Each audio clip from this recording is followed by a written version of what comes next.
মহাকাশে ছিলেন, 8 দিনের মধ্যে ঘুরে আসার কথা ছিল, কিন্তু আসতে পারেননি। 9 মাস সময় কাটিয়েছেন। সুনিতা উইলিয়ামস তিনি ফিরে এসেছেন। ফিরে এসে তিনি পৃথিবীবাসীকে হাত নেড়ে অভিনন্দন জানালেন যে আমি মরি নাই, আমি বেঁচে আছি। যখন তার সমস্ত ব্যাগপত্রগুলো পরিষ্কার করা হলো সাংবাদিকদের সামনে, সকলে দেখতে পাচ্ছে তার ব্যাগের মধ্যে তার প্রয়োজনীয় জিনিসের সঙ্গে সঙ্গে দুটো জিনিস ছিল। একটা হচ্ছে শ্রীমদ্ ভগবত গীতা, আরেকটা হচ্ছে গণেশের একটা মূর্তি। তিনি আমেরিকার মানুষ, কিন্তু ভগবত গীতা সঙ্গে নিয়ে মহাকাশে গিয়েছেন। এই গ্রামের 4টে ছেলে, তারা বাইরে থাকে, কাজ টাজ করে। তারা 4 জনে মিলে সাহায্য সহযোগিতা করে আজকে আমাকে আপনাদের এই স্থানে নিয়ে এসেছে। তার মধ্যে 2টি ছেলে আসতে পারে নাই, তারা এখনো বিদেশেই আছে। এবং আজ থেকে 540 বৎসর পূর্বে কলিকালের মাটিতে শ্রীকৃষ্ণ চৈতন্য মহাপ্রভুর শুভ আবির্ভাব। মানুষের দরজায়, মানুষের সাজে, মানুষের বেশে ভগবান গিয়ে দাঁড়িয়েছেন মানুষের সম্মুখে। জীব নিত্য কৃষ্ণ দাস ইহা ভুলি গেল, মায়া পিশাচি জীবের গলেতে বান্ধিল। কৃষ্ণ নাম কর জীব আর সব মিছে, পলাইবার পথ নাই দেখো জম আছে পিছে। দেখবেন যেইখানে কীর্তন হয়, যখন কীর্তনের আসরে গিয়ে আমরা কীর্তন করবার জন্য দাঁড়াই, শুধু আমি নয়, প্রত্যেকটি কীর্তনিয়ার ক্ষেত্রেই বলছি, যেখানে ভাগবত পাঠ হয়, যখন পাঠক এসে হরিনামের আসরে বসে, দেখবেন একটা কথা বলে, প্রায়শই শোনা যায়, কানে আসে, যেইখানে হয় নাম সংকীর্তন সেটাই শ্রীধাম বৃন্দাবন। এটা আমরা বলে থাকি। তা এখন এই কথাটা বললে যারা কীর্তন শোনবার জন্য ছুটে এসেছে তারা হাত তুলে হরিধ্বনি দিল, মায়েরা উলু দেয়, কারণ বৃন্দাবনে বসে তো আর অন্য কিছু করা যায় না। বৃন্দাবন শোনা মাত্রই একেবারে হাত উঠে গেল। মুসলমানদেরকে দেখেন না, মক্কা মদিনা শোনা মাত্রই একবারে ওদের মন আনন্দে ভরে যায়। সেই রকমই বৃন্দাবন বলা মাত্রই সনাতন ধর্মের মানুষদের মন একবারে আনন্দে ভরে যায়। এখন আমার গ্রামেও তো কীর্তন হয়, আমিও তো শোনার জন্য গিয়ে বসি। সব সময় যে আমি বক্তা হয়ে দাঁড়াবো এর তো কোনো মানে নেই, মাঝে মাঝে শ্রোতাও হতে হয়। আমার বাবা বলতেন, যদি গাইতে চাও ভালো গান, আগে তৈরি করবে ভালো কান। কান যদি ঠিকঠাক তৈরি করতে না পারো, ভালো গান গাইতে পারবে না। যে মায়েদের সবসময় ঝগড়া শোনার অভ্যেস, তারা লতা মঙ্গেশকরের গান ভালোবাসে না, বলে দূর ঝগড়া হয়নি, কেমন লাগতেছে শুনতে, খালি খালি খালি খালি ব্যাপার। কানটা একবার যদি খারাপের দিকে চলে যায় না, ওকে ভালোর দিকে টেনে আনা খুব মুশকিল। শুধু কান নয়, জীবনের প্রত্যেকটা অঙ্গ প্রত্যঙ্গ যদি একবার খারাপের দিকে চলে যায়, জীবনে 2টো জিনিসকে সারিয়ে তোলা খুব মুশকিল। কি জানো? একটা হচ্ছে নষ্ট হয়ে যাওয়া গাড়ি, আর একটা হচ্ছে নষ্ট হয়ে যাওয়া নারী। এই দুটোকে পুনরায় সঠিক পথে ফিরিয়ে আনা এ বড় যন্ত্রণা। যে গাড়ি একবার ডান দিক থেকে বাঁ দিকে টাল নিচ্ছে, ওকে আপনি যতই মিস্ত্রির কাছে নিয়ে যান, 6 মাস ঠিক থাকবে, আবার টাল নেবে, ও তো গোড়া থেকে খারাপ হয়ে গেছে। আর যে নারী একবার খারাপ দিকে চলে যায়, মানে পা বাড়ায়, তাকে আপনি যতই তুলসী পাতা দিয়ে ধুয়ে টুয়ে আবার ঘরে তুলুন না কেন, টানটা থেকে যায়, ওই বাম দিকে টেনে নেওয়ার মতো আর কি। ঠিক তেমনি ভাবে মানুষের জীবনে খারাপের প্রতি আকর্ষণটা সবসময় বেশি থাকে। আজকে আমি আপনাদের এখানে আসার সময় পথে জুলপিয়া পেরিয়ে এলাম, তো চায়ের দোকানে যত ভিড় দেখলাম মিষ্টির দোকানে অত ভিড় নেই। চায়ের দোকানে ভিড়টা একটু বেশি দেখা যায়। কেন? ওখানে গেলে একটু কথা টথা বলা যায়, আড্ডা টাড্ডা দেওয়া যায়, একটু গল্প করা যায়, এক কাপ চা নিয়ে আধ ঘন্টা সময় কাটানো যায়। কিন্তু মিষ্টির দোকানে তো আর সেটা হবে না। প্যাকেটে করে দোকানদার ভরে দিয়ে টাকাটা দেওয়ার সঙ্গে সঙ্গে বলবেন সাইড হন, পিছনে খদ্দের দাঁড়িয়ে আছে। তা আপনি আলোচনা করবেন কার সঙ্গে? ঠিক তেমনি আজ থেকে 540 বৎসর আগে চৈতন্য মহাপ্রভু এসে দাঁড়িয়েছেন মানুষের দরজায়। চৈতন্য মহাপ্রভু আসার যে যাই কারণ হোক না কেন, ওই যেটা বলতেছিলাম, যখন আমিও শুনি কীর্তনীয় বলছেন যেইখানে হয় নাম সংকীর্তন সেটাই শ্রীধাম বৃন্দাবন, এটা শোনা মাত্র আমি হাত তুলে দিই। কেন? সবাই তুলেছে তো আমিও তুললাম। কারণ আশ্চর্য হলো, আমার পাশে যে বসে আছে সেও তো হাত তুলেছে, কিন্তু সে তো আর তুলে নেই, নামিয়েও দিয়েছে। এবার দেখি হাত নামিয়ে পাশে বসে বসেই এগরোল কিনে খাচ্ছে। সে ভুলে গিয়েছে যে বৃন্দাবন এগরোল ডিম ভাজা খাওয়ার জায়গা নয়। আমি আপনাদেরকে এই জন্যই বললাম, একটু নিজেদের রুচিটা পরিবর্তন করবেন দয়া করে। এতে করে আপনাদের জীবনের সার্বিক কল্যাণ হবে। আজ থেকে 10 বছর, 15 বছর, 20 বছর পরে গিয়ে হয়তো গোপাল কৃষ্ণ পাল এই নামটা থাকবে না। কারণ যে শত্রু পিছনে ঘুরছে, যে কোনো দিন আমি খালি হয়ে যেতে পারি সেটা আমি জানি, কিন্তু খালি হয়ে যাওয়ার ভয়ও পাচ্ছি না। কেন? আমার তো পিছু টান নেই, তাই ভয় নেই।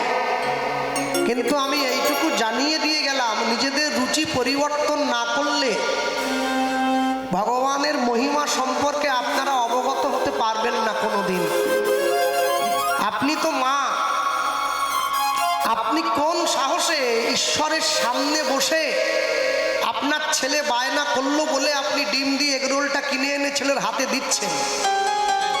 ছেলে আসলে বসে বসে খাচ্ছে,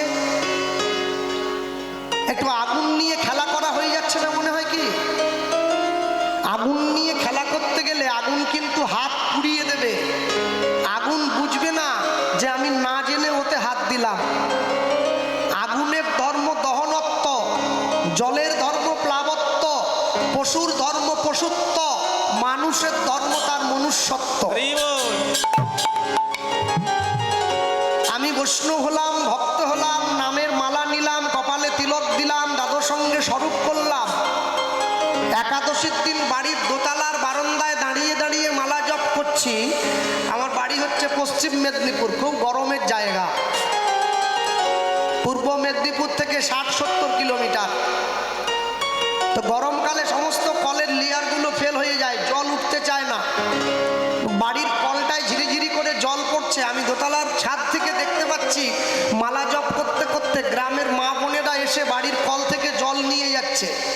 আমি কাউকে কিছু না বলে রাতের অন্ধকারে গিয়ে নিজের কলটায় তালা দিয়ে দিলাম, আবার মালা জপ করছি। একটা জিনিস পরিষ্কার হয়ে নেন, আমাকে কিন্তু চলে যাওয়ার সময় জল বিনেই যেতে হবে। মালা কিন্তু আমার জল দিতে পারবে না। কেন? কর্মটা খারাপ করেছি। কর্ম যদি ভালো হয়, ভাগ্য হয় দাসী, হৃদয় যদি ভালো হয়, ঘরেই মথুরা কাশী। চারদিকে ছুটে যাওয়ার আমার দরকার নেই। এবছর কুম্ভ মেলা হয়ে গেল প্রয়াগে। আমি টিভিতে দেখছিলাম 60 কোটি মানুষ স্নান করেছে, 6060।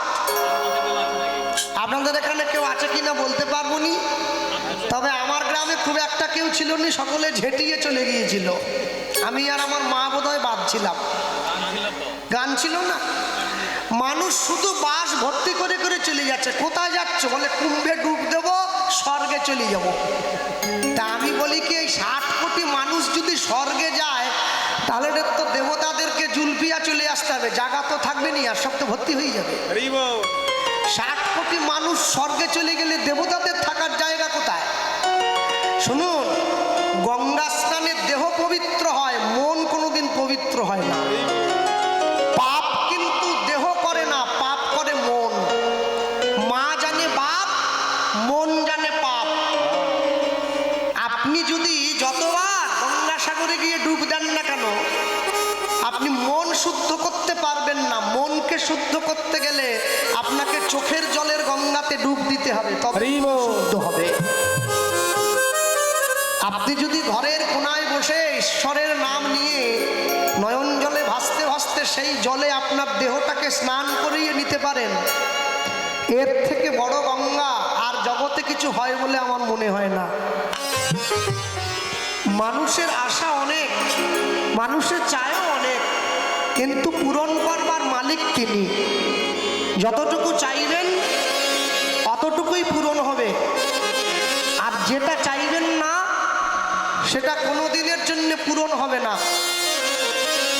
গত পরশুদিন আপনারা টিভিতে খবরের কাগজে একটা জিনিস প্রায় দেখেছেন সকলে। একজন বিখ্যাত বিজ্ঞানী, তিনি মহাকাশে ছিলেন, 8 দিনের মধ্যে ঘুরে আসার কথা ছিল কিন্তু আসতে পারেননি, 9 মাস সময় কাটিয়েছেন। সুনিতা উইলিয়ামস, তিনি ফিরে এসেছেন। ফিরে এসে তিনি পৃথিবীবাসীকে হাত নেড়ে অভিনন্দন জানালেন যে আমি মরি নাই, আমি বেঁচে আছি। যখন তার সমস্ত ব্যাগপত্রগুলো পরিষ্কার করা হলো সাংবাদিকদের সামনে, সকলে দেখতে পাচ্ছে তার ব্যাগের মধ্যে তার প্রয়োজনীয় জিনিসের সঙ্গে সঙ্গে 2টো জিনিস ছিল। একটা হচ্ছে শ্রীমদ্ ভগবত গীতা, আরেকটা হচ্ছে গণেশের একটা মূর্তি। তিনি আমেরিকার মানুষ, কিন্তু ভগবত গীতার সঙ্গে নিয়ে মহাকাশে গিয়েছেন। যারা বিজ্ঞান পড়ে তারা বলে ভগবান বলে কেউ নেই, যারা বিজ্ঞান বই লেখে তারা গীতা বলে নিয়ে ঘোরে। এটাই হচ্ছে আমাদের দৃষ্টিভঙ্গির তফাৎ। যারা আমেরিকার থেকে ইসকনে আসে, হরে কৃষ্ণ বলতে পারে না, বলে হরে কৃষ্ণ। বলতে পারে না তবু বলে। আর যাদের বলার কথা যারা পারে তারা একবারের জন্য বলে না। আমি এই রুচিটা বদলের কথা একটু বলছিলাম। জীবনে যদি রুচির পরিবর্তন করতে না পারেন তাহলে জীবনে কিন্তু বড় দুঃখ নেমে আসবে। রাবণ মরে যাওয়ার পরে মন্দোদরী যখন ছুটে এলো নিজের স্বামীর মৃতদেহের কাছে, রামচন্দ্র গিয়ে মন্দোদরীর পায়ে প্রণাম করছে। মা, মন্দোদরী উঠে দাঁড়িয়ে রামচন্দ্রকে বুকে জড়িয়ে ধরলেন। তুমি আমার স্বামীর হত্যাকারী, তুমি আমাকে প্রণাম করলে কেন? বলে কেন করলাম জানো? তুমি যখন ছুটে এসেছো তোমার স্বামীর কাছে, তোমার ছায়াটা আমার পায়ের উপরে পড়েছে। তুমি তো মা, তাই আমি সন্তান হয়ে তোমাকে সম্মান জানালাম। মন্দোদরী রামকে বুকে জড়িয়ে ধরে বলছেন, এর জন্যই তুমি ভগবান, জগতের আর কেউ সেই তকমাটা পায় নাই। সনাতন ধর্মের মানুষ হিসেবে যারা জন্ম নিয়েছেন, সব সময়ের জন্য জানবেন আপনার বিনতা, আপনার বিনয় আপনার শিক্ষা নির্দেশ করে দেয়, আপনার সংস্কারকে নির্দেশ করে দেয়, আপনার আচরণ আপনার পরিবারকে নির্দেশ করে দেয়, আর আপনার বন্ধুত্ব প্রীতি আপনার চরিত্রকে নির্দেশ করে দেয়।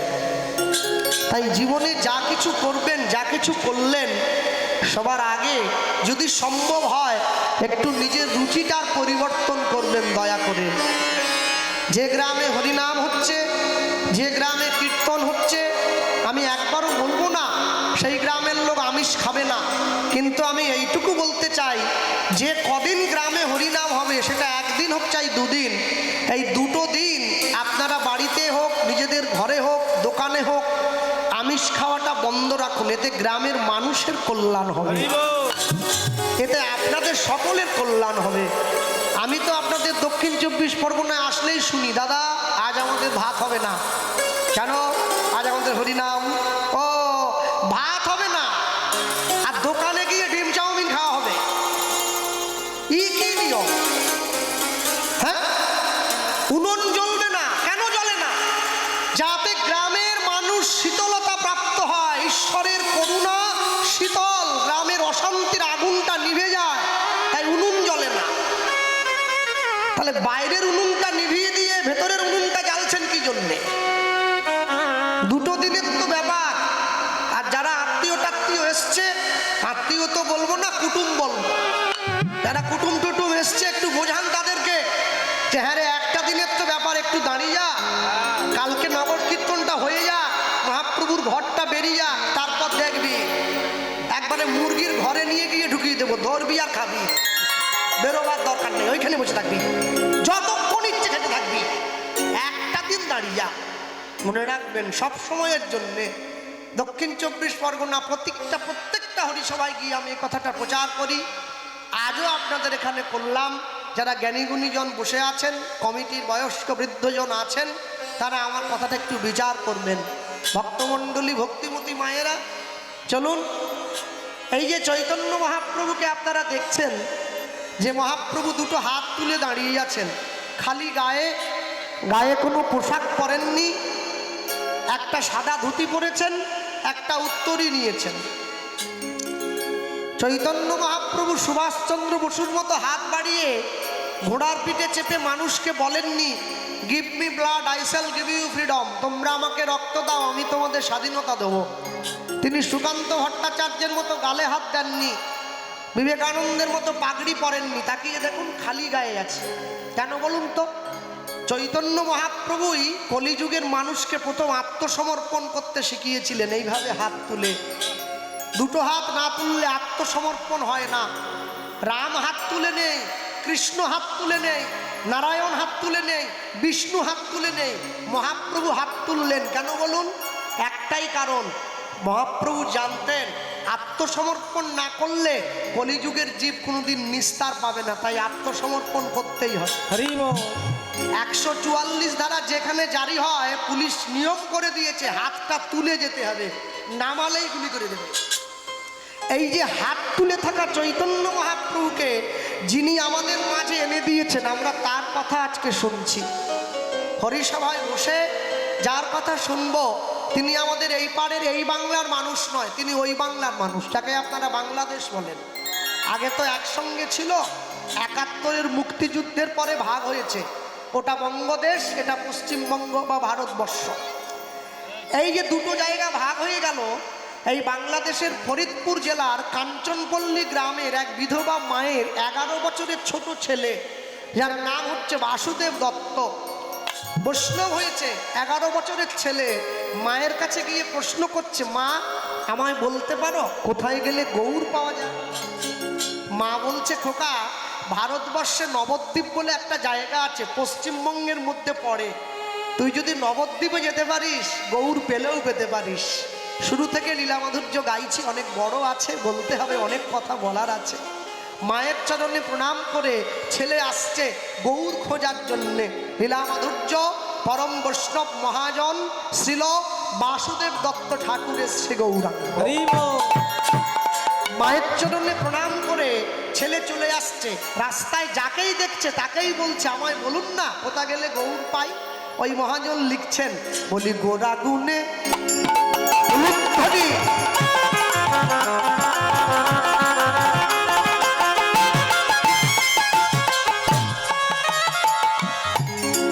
গোরা গুনে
গোড়া গুনে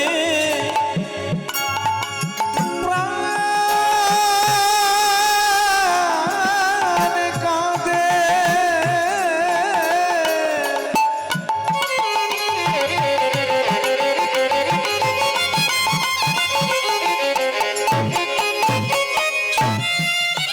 আমি আমি কি বুদ্ধি করিব গোরা গুনে গোরা গোরা গোরা গুনে প্রাণ কারে বেশ করো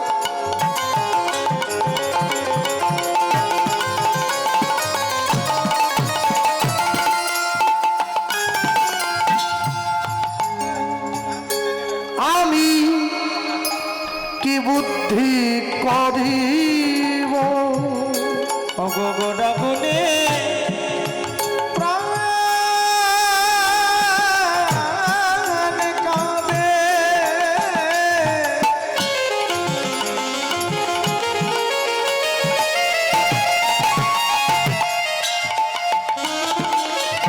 আমি কি বুদ্ধি করিব বল গৌরাঙ্গ গুণের নিধি আমি কোথায় গেলে পাব বল গৌরাঙ্গ গুণের নিধি আমি কোথায় গেলে পাব আমি গৌরাঙ্গ গুণের নিধি আমি কোথায় গেলে পাব বল গৌরাঙ্গ গুণের নিধি আমি কোথায় গেলে পাব আলি কোথা গেলে পাবো বলো আমি কোথায় গেলে পাবো বলো আমি কোথায় গেলে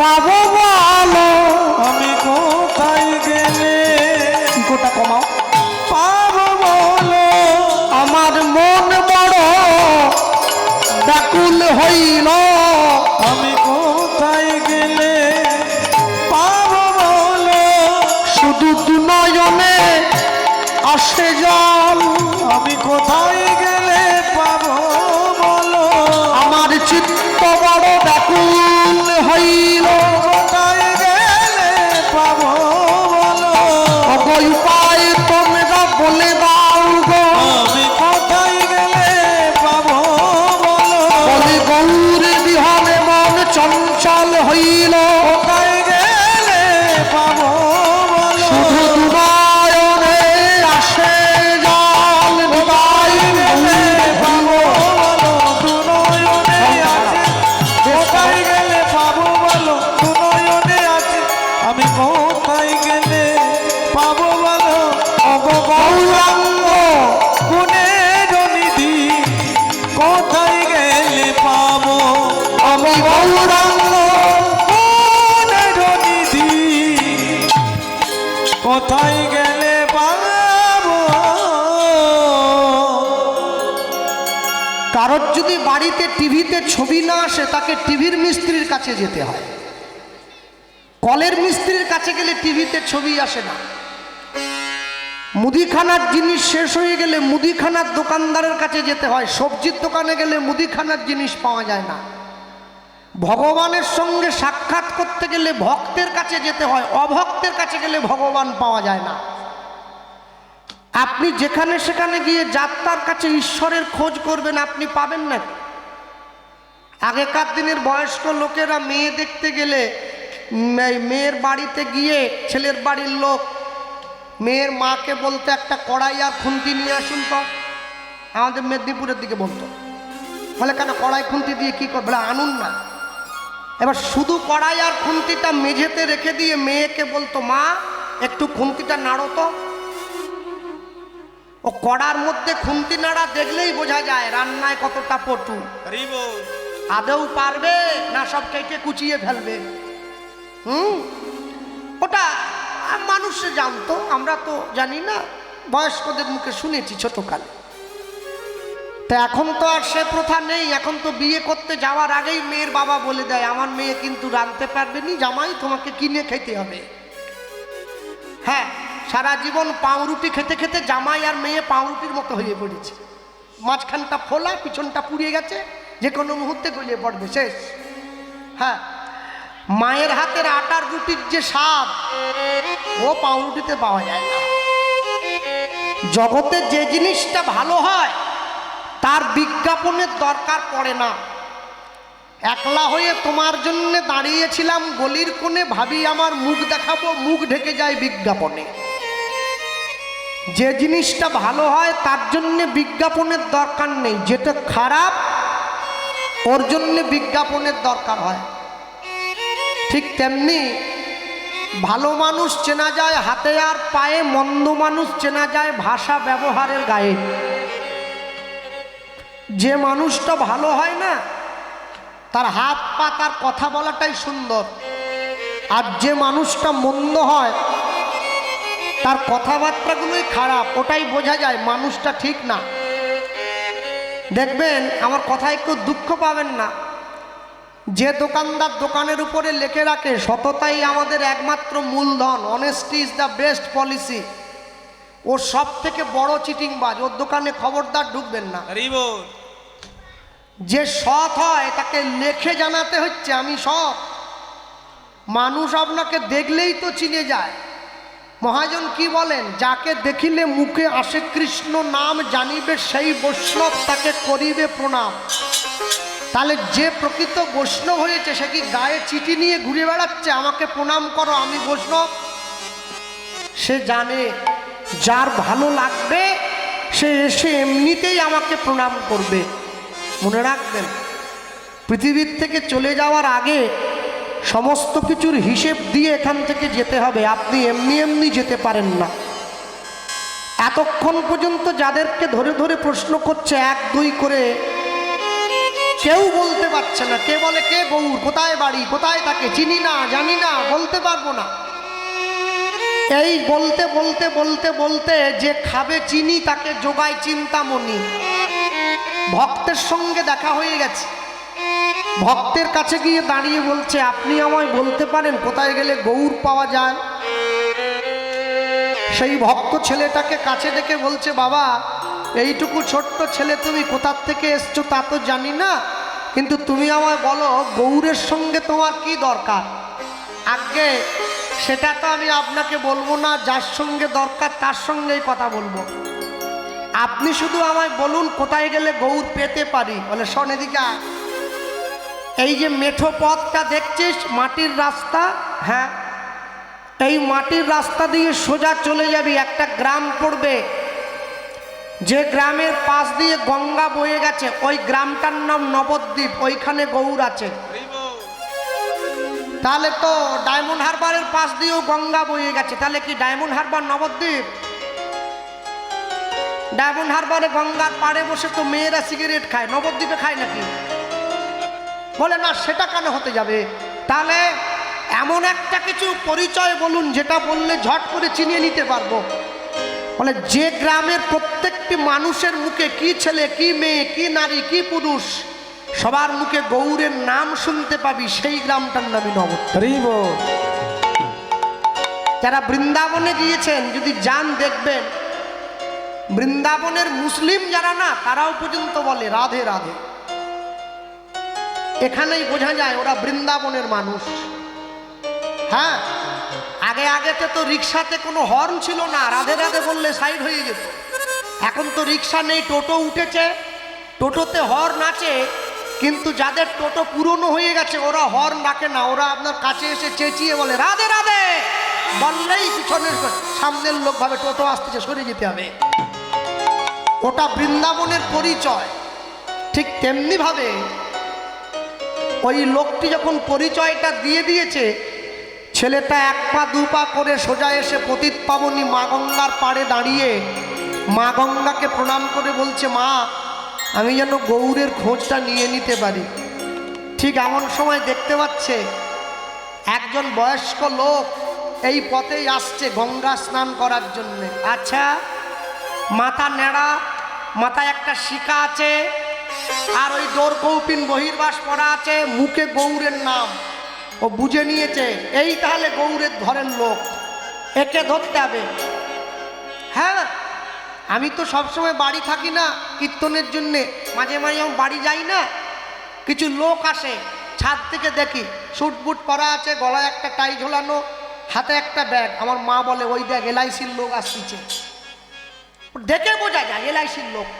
যদি তাও বুঝতে কষ্ট হয়, ওরা আপনার সামনে বসে আপনাকে এমন করে বোঝাবে যেন আমি বেঁচে থাকার থেকে মরে গেলে লাভ বেশি। বোঝাচ্ছে, দাদা একবার যদি বইটা করেন না, আপনি মরে গেলে নমিনি 40 লাখ। ওরে আমি যদি মরে যাব টাকা দিয়ে কি করব? যে টাকা আমি ভোগ করতে পারবো না। যার নামে নমিনি আছে, নাম আমি আর বলছি নি, যার নামে নমিনি আছে সে না হলে 40 লাখ নিয়ে আরেকটা গোপাল কৃষ্ণ পাল খুঁজে নিবে, আমার কি হবে? পাগলেও নিজের ভালো বোঝে, মানুষ তো তাও বোঝে না। বাবাজি আসছে তো এই পথে গঙ্গা স্নান করার জন্য, আর মুখে বলতে বলতে আসছে। এমনি এমনি কি বলে? হ্যাঁ, মুখে বলতে বলতে চিৎকার করতে করতে আসছে। ওই তাকিয়ে দেখো, ওই ওই যে ছেলেটা কান পেতে শুনছে, গাছের গোড়ায় বসে আছে, গাছের গোড়ায় বসে শুনতে শুনতে আসছে, কান পেতে শুনছে। কি বলছে তাকিয়ে দেখো না, গৌরে এলো রে, সোনার নদী যায় উলুধ্বনি, হরির ধ্বনি শব্দ শোনা যায় গৌরে নদী। ওই তো গৌরে নদী। একটু হাত তোলা যাবে, একটু তালি দেওয়া যায়। গৌরে নরে সোনার নদিয়া উলুধ্বনি, হরির ধ্বনি শব্দ শোনা যায় গৌরে নরে। হয়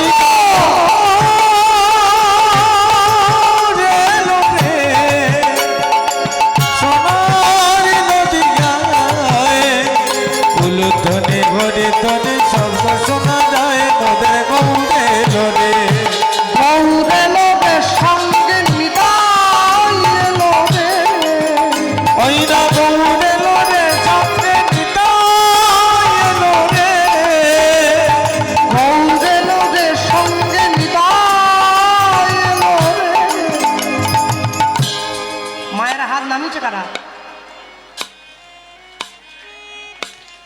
আমি সব সময় বলবো নি, হাত যদি নামা যাওয়ার সময় কমিটিকে বলে যাব লক্ষ্মীর ভান্ডার পাবেনি। লোক আমি সুবিধের নয়, তুলে থাকো। গৌরে লোরে সঙ্গে নিতাই এলো রে উলুধ্বনি, গৌরে লোরে সঙ্গে নিতাই এলো রে। গৌরে লোরে সঙ্গে নিতাই এলো রে।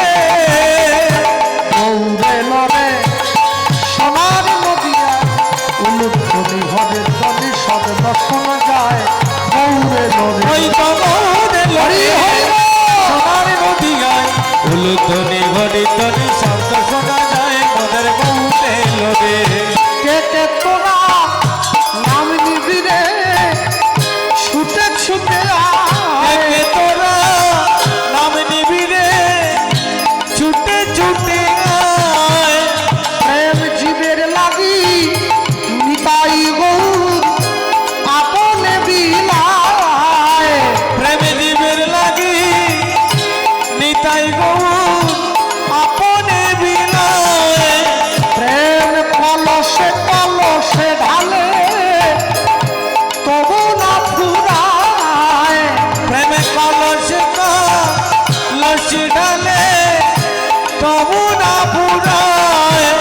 প্রেম কুল ভাঙিয়া ঢেউ আসিয়া লাগলো গোড়ার পায়। প্রেম কুল ভাগিয়া ঢেউ আসিয়া লাগলো গোড়ার পায়ে।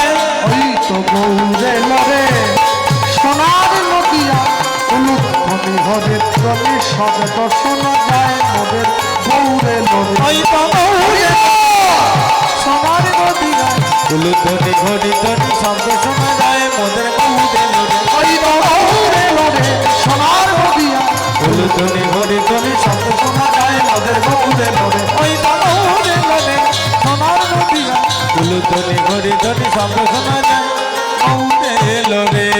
আরে বলো ভাই শ্রীকৃষ্ণ চৈতন্য মহাপ্রভু কি জয় পরম দয়াল নিতাই চাঁদ কি জয়। নিতাই গৌর প্রেমানন্দ হরি বল নিতাই গৌর। হরি হরি বল। বাবাজি এক পা দুপা করে এই পথেই তো আসছে, আর যেই এক পা দুপা করে কাছে এগিয়ে এসছে ছেলেটা লুকিয়ে বসেছিল, ঝাঁপ দিয়ে গিয়ে পায়ে পড়ল। এই কে রে? এক্ষুনি পড়ে যেতাম। ছাড় ছাড় ছাড় পা ছাড় পা ছাড়, ওরে পা ছাড়, পড়ে যেতাম, পা ছেড়ে দে। অনেক করে বলার পর যখন ছেলেটা কোনো মতেই পাটা ছাড়ছে না, এবারে বাবাজি একটু রেগে গেল, ক্রোধান্বিত হয়ে বলে উঠলো, চোরের মতো পাটা জড়িয়ে ধরলি, পাটা ছাড়।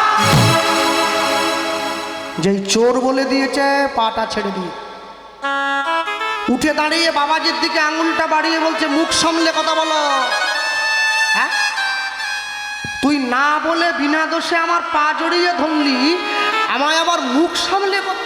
হ্যাঁ, তুমি বিনা দোষে পরের বাড়ির ছেলেকে চোর বলছো, এত বড় সাহস তোমায় দিল কে? বাবাজি বলে, ওরে তুই তো দেখি চোরের মায়ের বড় গলা রে। হ্যাঁ, মিথ্যে কথা বলে পায়ে পড়লি, কোথায় মাথা নিচু করে থাকবি, তা না আবার উঁচু গলায় চোপা করছিস। বেশ করেছি বলেছে, আবার বলবো, তুই চোর, তুই চোর, তুই চোর। এই তিনবার যেই চোর বলেছে, এইবার ছেলেটা আস্তে আস্তে করে বাবাজির সামনে গিয়ে বলে উঠছে, আসলে কি জানেন তো, এর দোষ কিন্তু আপনার না। আপনি যে আমাকে চোর বলছেন না, এর দোষ আপনার নয়, এর দোষ আপনার রক্তের। আমার চল, আমার রক্ত তুলছে। হ্যাঁ, এই তুই তুই আমাকে চিনিস? তুই আমি কে? তুই আমার জানার দরকার নেই। যে নিজে যেমন সে অন্যকে মনে করে তেমন, যার যেমন ভাব তার তেমন লাভ, যার যেমন কান তার কানে ঢোকে তেমন গান। যে লোকটা ট্রেনে উঠে টিকিট কাটেনি, টিটি শুধু ওর কাজ দিয়ে ঘুরছে, বলে স্যার আপনি ওদিকে, বলে না ওদিকে যাবো না, তোমারটা আগে দেখো, তোমাকে দেখেই আমার চোর মনে হচ্ছে। যে টুগলি করে স্কুলে গেছে, মাস্টার ওর কাছে চেয়ার নিয়ে এসে বসেছে, বলে স্যার আপনি বাকিদের দেখবেননি, বলে তুই লেখ না, বাকিদের কথা তোকে ভাবতে কে, তুই তোরটা থাক। স্যার তো জানে ও চোর, ও চোখ মুখ বলতেছে ও চুরি করে এসেছে। তারপর যখন খুঁজে টুজে পাওয়া গেল, দেখা গেল বাংলা পরীক্ষার দিন ভূগোলের টুগলি করে এনেছে, ও কোনো কাজেই লাগবেনি, ও সব বেকারই আছে। হ্যাঁ, বাবাজি আস্তে আস্তে করে ছেলেটার সামনে দাঁড়িয়ে বলে উঠছে, তুই যে আমাকে চোর বললি, বলতো আমি কি চুরি করেছি? না না, সেটা আমি বলবো না। আমি যদি বলি আপনার যেটুকু সম্মান আছে ওইটুকু সম্মানও চলে যাবে। না না, বলবো, সম্মান যাক, এত লোকের মাঝে জুলপিয়ার থেকে অনেকটা ভিতরে এসছি, সম্মান গেলে চলে যাক, তবু তুই বল আমি কি চুরি করছি বল। ছেলেটা বলে বলবো, হ্যাঁ বল। আস্তে আস্তে করে যখন ছেলেটা কাছে এগিয়ে এসছে, বাবাজি বলছে, জোরে বল, কোনো আস্তে টাস্তে না। বলবো, হ্যাঁ। দাপর যুগে ভগবান কৃষ্ণের গরু চুরি করেছিলে বলে ভগবান তোমায় নেড়া করে দিয়েছে, আমি সব জানি। আরে চুপ কর, আরে আস্তে, আরে মুখটা চাপা, বুকে জড়িয়ে ধরে মনে মনে ভাবছে, পাটি আমার হাঁড়ির খবর জানলো কি করে? হ্যাঁ, নবদ্বীপে এত বয়স্ক বয়স্ক বুড়ো বুড়ো লোকগুলো আমার কথা জানলো না, এইটুকু ছেলে জেনে গেল। কার পায়ে পড়েছে বুঝেছেন তো? হরিদাস, হরিদাস। দাপর যুগে সৃষ্টিকর্তা ব্রহ্মা ছিল, ভগবানের নবলক্ষ ধেনু চুরি করেছে, সেই ঋণ শোধ করার জন্য কলিযুগে হরিদাস হয়ে দিবানিশি 3 লক্ষ হরিনাম করছে। বাসুদেব দত্ত গিয়ে তার পায়েই পড়েছে। হরিদাস ঠাকুর বলে, বাবা আজ পর্যন্ত নবদ্বীপে কেউ আমার এ কথা বলতে পারেনি, তুমি বললে কি করে? বলে আমি আরো অনেক কিছু জানি, বলবো? বলে না না, আর বলতে হবে না, রক্ষা করো ভগবান, এইটুকুতে ঠিক আছে, আর বেশি বলার দরকার নেই, কম কম বলো, কম কম বলো। কি চাই, কি চাই? চকলেট, বিস্কুট, 50 টাকা দিচ্ছি, বলে ওই সব কিচ্ছু চাই না। কি আমার যা সম্পত্তি টম্পত্তি আছে লিখে দেবো, বলে ওসবও চাই না। কি চাই? ছুটে গিয়ে হরিদাস ঠাকুরের চরণটা জড়িয়ে ধরেছে। 11 বছরের বাচ্চা ছেলে যা চাইছে, গোটা বিশ্বের মানুষ অবাক হয়ে গেল। কি চাইছে? দাদুর 3 নাতি, দাদু বাজার থেকে 4টে চকলেট কিনে এনেছে। বড় নাতি বলছে আমার নীল চকলেটটা চাই, মেজো নাতি বলছে আমার লাল চকলেটটা চাই, ছোট নাতি সামনে দাঁড়িয়ে বলে দাদু আমার কোনো চকলেট নাহি চাই, আমি শুধু মানুষ হতে চাই। দাদু বুঝে নিয়েছে আমার ছোট নাতি যেটা চাইছে এটাই হচ্ছে আসল চাওয়া। 11 বছরের ছেলে হরিদাস ঠাকুরকে চাইলো। শুনে নিন কি চাইছে, চরণটা জড়িয়ে ধরে চাইলো, বাবাজি দিতে যদি হয় দাও না। গৌর প্রেম প্রীতি রতন, গৌর প্রেম প্রীতি রতন, তুমি দাও,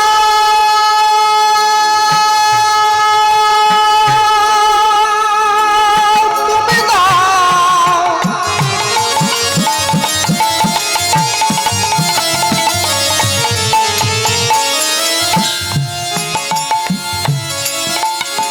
দাও দাও আমায় গৌর প্রেম দাও,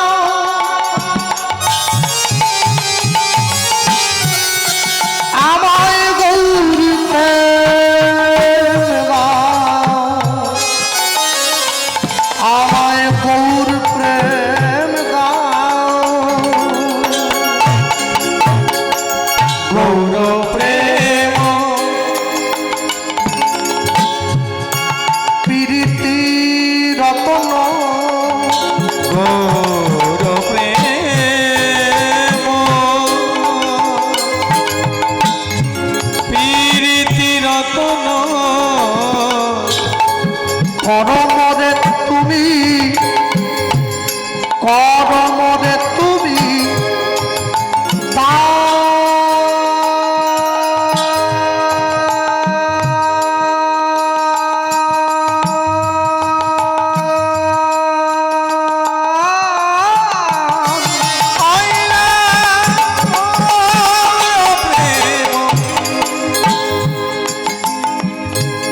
প্রীতি রতন, তুমি মনে করো, তুমি মনে করো, তুমি মনে করো ওগো বাসনা পুরাও, মোর আশা মিটাও, রাখো গো বৈষ্ণবের সম্মান। ভগবাসনা পুরা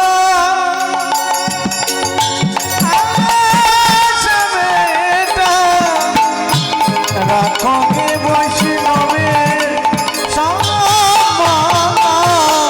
তুমি বাসনা পুরাও, মোর আশা মিটাও, রাখো গো বৈষ্ণবের সম্মান। তুমি বাসনা পুরা আশা মিটা,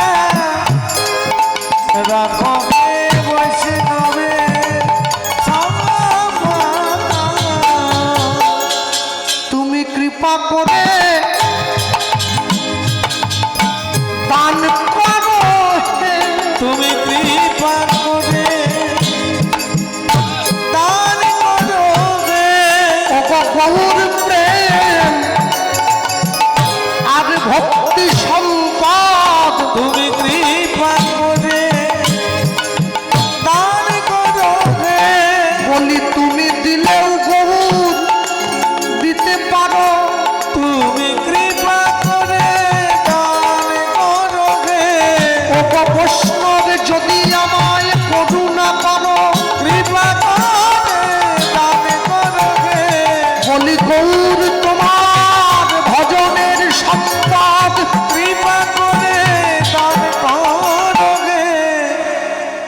দেওয়া যায় না?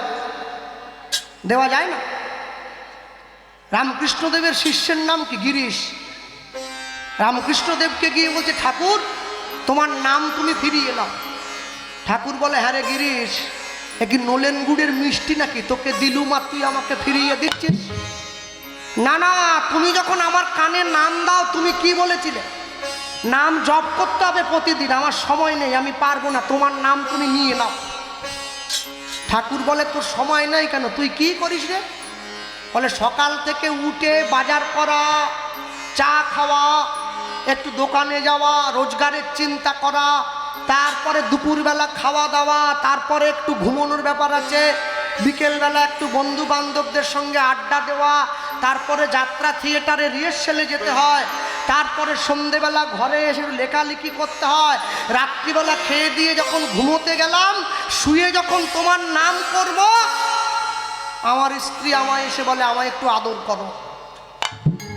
তাহলে তুমি আমায় বলো তোমার নাম কখন করব?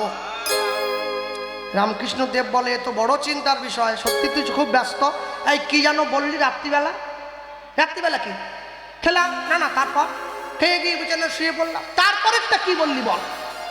বলে, তোমার বৌমা শুধু বলে আমায় একটু ভালোবাসো, দুটো প্রেমের গল্প করো, আমায় একটু আদর করো। বলে, আদর করতে করতে নাম করবি? হ্যাঁ, আত্মেন্দ্রিয় প্রীতিবাঞ্ছা তারে বলে কাম, কৃষ্ণেন্দ্রিয় প্রীতি ইচ্ছা ধরে প্রেম নাম। যখন নিজের স্ত্রীর সঙ্গে সময় কাটাবি না, এই জড়জাগতিক দেহ ভোগ সুখ, এ তো আধ ঘন্টা, 1 ঘন্টা, 2 ঘন্টার ব্যাপার। তারপরে কি করবি? তখন নাম করবি। গিরিশ ছুটে গিয়ে রামকৃষ্ণের চরণটা জড়িয়ে ধরেছে, ঠাকুর আমার অন্যায় হয়ে গেছে, আমি এভাবেই নাম করব। ওই জন্য বাসুদেব দত্ত বলছে, তুমি দিলেও গৌর দিতে পারো উলুধ্বনি, কৃপা করে দান করবে। বলি গৌর